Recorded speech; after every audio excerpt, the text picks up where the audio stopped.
Traveling machinist here. The last video was the wind was overbearing.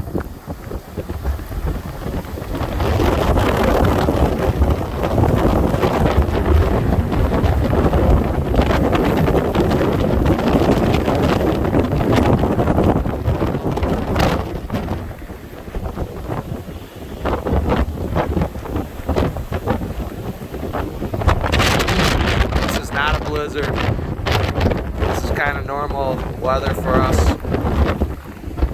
We're supposed to get some snow next week, so we'll see once how that turns out. A blizzard's where you can't see anything in front of you. The wind and snow is just blowing so bad that